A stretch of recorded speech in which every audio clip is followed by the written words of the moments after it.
Okay, it's been a little bit since I made the major change here to my signal chain.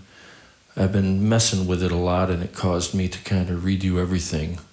The way the signal's getting routed. So core tone starts with the, let me change the angle of this camera here. Okay, so we got the pedal 76. I started with, if you look at 1176, there's a setting called the Dr. Pepper setting. I've been trying to figure out how to just use this as my only compressor. I do like stacking them, but it just turns into overkill. So part of my effort here was to, plus I got compression going at a couple different stages. So I really just wanted this to take care of the guitar and condition it before it runs through everything. So started with the Dr. Pepper settings. Ended up, I'm hitting it pretty hard, to be honest. If you can see the needle moving there, I don't know how much. Can I turn this down a little bit? Hopefully get some better. Not really, huh? Well, in any case, pedal 76, Para EQ Deluxe. In this particular instance, I'm also just trying to handle all of my gain through the TIM and then the boost side of the Deluxe Para EQ. There's my little bit of boost.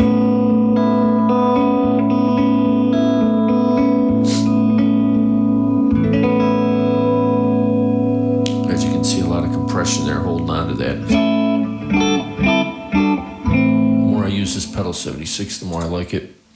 Okay, so I can do a number of different levels of gain here. So we're going into in the Nano Cortex here, I'm going into my PR5 model instead of the Marshall right now. I also added in the reverb that's available. I'm going out of that in mono into channel 1 in the SSL SiX. And then I'm using the stereo Q sends through the foldback outputs as effects loops. So I've got 2 effects loops going, and I'll go into that in a minute. But my different levels of gain, I've got my regular, playing my SG today. It's just a regular Gibson SG. So you're gonna hear that reverb. That's just the reverb from the Nano Cortex. Okay, so there's my clean, my regular clean. Here's my first dirty. Right now I can boost it.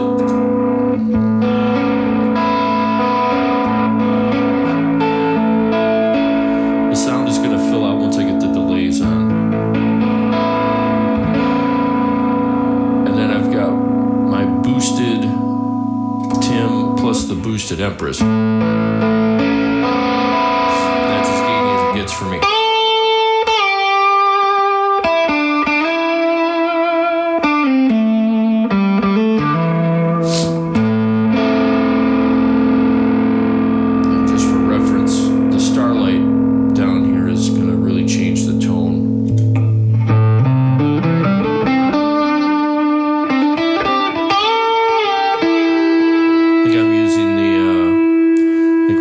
Precision.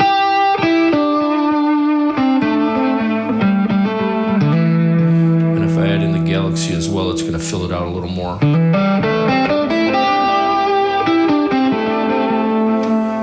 But for now, let's just back off. So here's my different levels of gain. I decided I really like my PR5 model. I like that Marshall JTM. That's kind of my traditional favorite tone.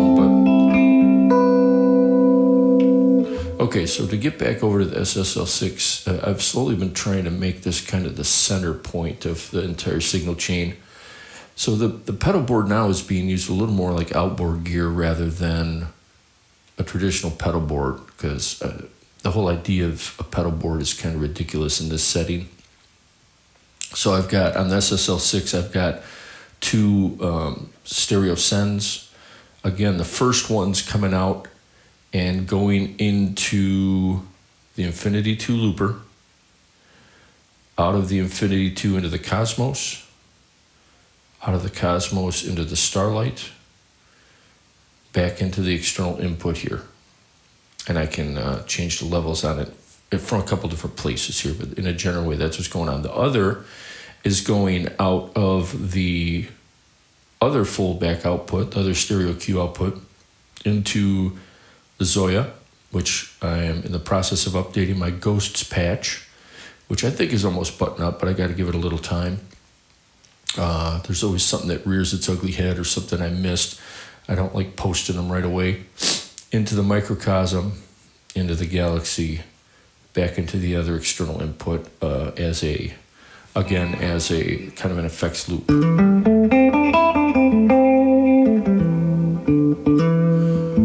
None of which you're hearing right now. But let's start layering them in. So the first loop, I have something recorded here. I'm just going to turn it on. So again, at the particular moment, I'm using the granular delay on the Cosmos.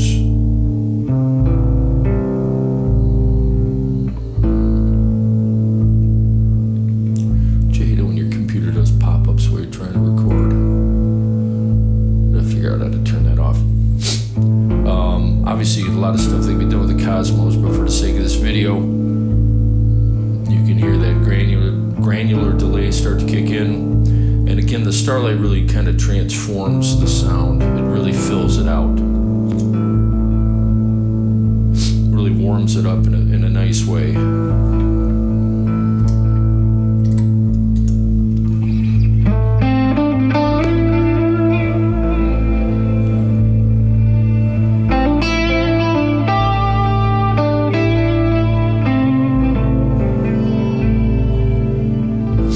So that's the one side.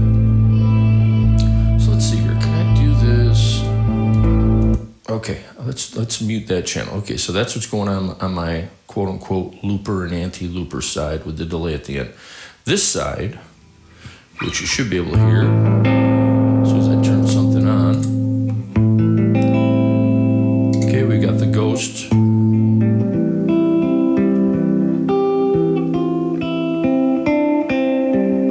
So just a quick overview of the Ghosts patch. I have 1, 2... loopers.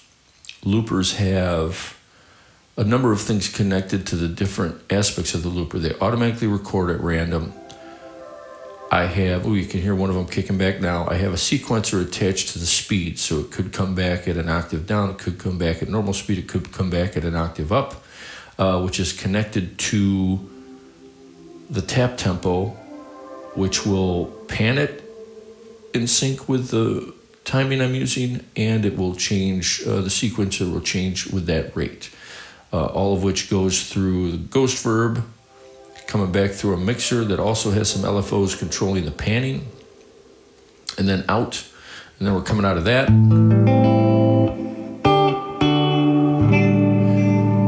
Another thing that's unique to this particular patch is I have an envelope follower attached to the decay with an inverter, to the decay of the reverb with an inverter on it. So the more input there is, the less tail is there on the reverb. Because I hate it when reverb steps on delay. I don't have any delay on now, but that's the intent of it. So it's kind of an organic gated reverb, even though it's not gating. Okay, then into the microcosm.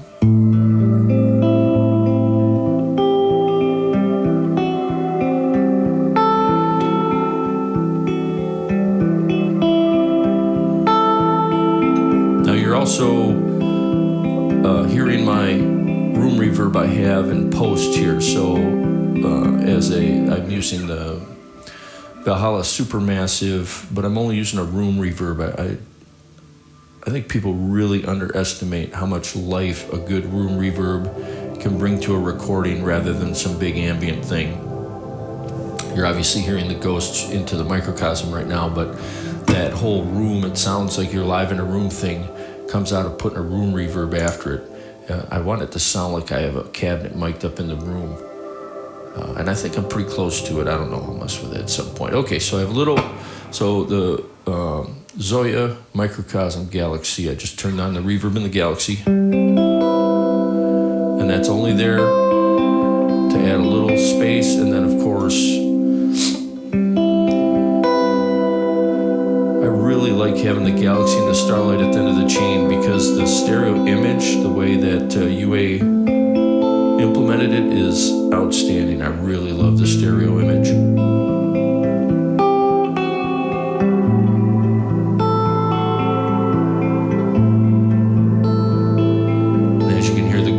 Which are those two automatically recording loopers with the sequencers on them, and the VCA ramping it in and out with envelope followers. Just very similar effect to the Microcosm's Mosaic effect, except I have a lot more control of it this way. Microcosm does whatever it wants. Okay, so let's bring back the other loop. So now we got everything operating together, and I don't have much else to say. I just wanted this to be a rundown, kind of continue to transition into how much a small console, I'm reluctant to call this a simple mixer because it's not. It's really a small console because of the way in which you can send a signal and bring it back in. I'm also set up so I can monitor what's coming out of the Prism Live Studio, with the signal coming out of my computer. So I have that coming back in the monitor out of my interface. So right now I'm using the UA Volt 276 as my interface instead of the SSL2, partly because I can use the compression in that as well. I think it's got a much rounder sound, which is what I'm going for.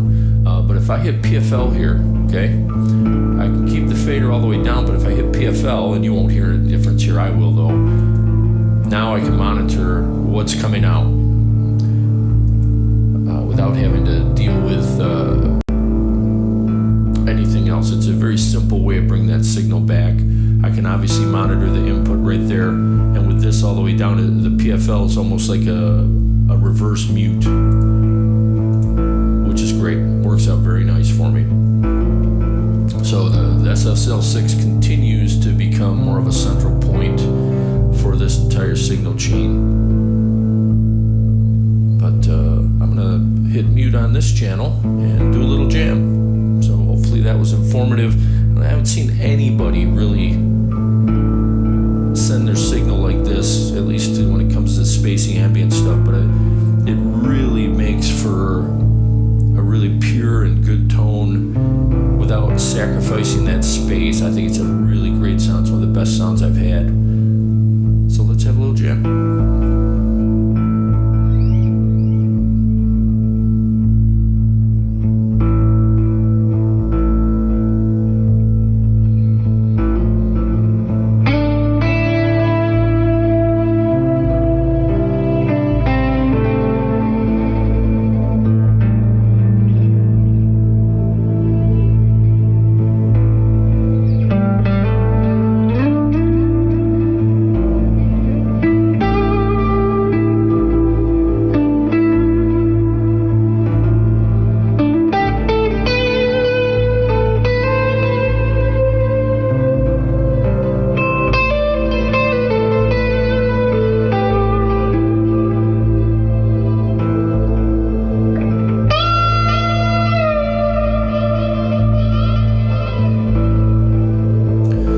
Just a side note, ever since I switched strings, I played the same strings for my entire life. I just recently switched because I was having quality problems, or I'm gonna leave it at that. But these are flat rounds. I swear I can't bend a string to save my life on a different string. It's so weird.